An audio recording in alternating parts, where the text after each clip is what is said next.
Hola, soy Tommy de Sirena Patterns y en este video te voy a mostrar cómo coser elásticos a un traje de baño utilizando una máquina de coser regular y te daré mi recomendación sobre la selección de elástico. Con mis 20 años de experiencia te puedo decir que cometí muchísimos errores seleccionando el elástico que no era correcto. Es por esto que te aseguro que el elástico que mejor funciona para coser trajes de baño es elástico trenzado y liviano.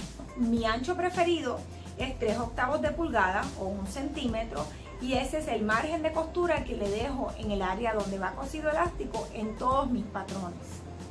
Si seleccionas un elástico muy ancho o muy estrecho, distinto al que el patrón te indica, la pieza va a quedar más grande o más pequeña. Esto es súper importante. ¿Cuál es la fórmula para coser elásticos, por ejemplo, en el área de los muslos y la cintura? Mi recomendación es simplemente tomar la medida de la circunferencia del área y restarle 1 pulgada. En el caso de áreas más pequeñas, como lo que es el área de la sisa, yo le resto media pulgada.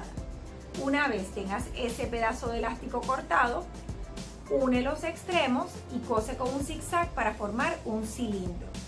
El siguiente paso es dividir el elástico en 4 partes iguales y marcar esos 4 puntos con alfileres. Luego vas a hacer eso mismo en el área del traje de baño al cual le vas a aplicar los elásticos.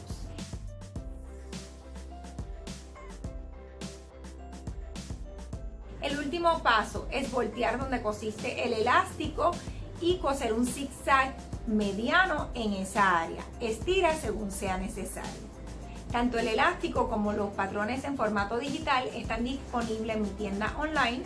Abajo está el enlace para que puedas acceder a ella. No dejes de suscribirte a mi canal y encender la campanita para que recibas notificaciones. Gracias.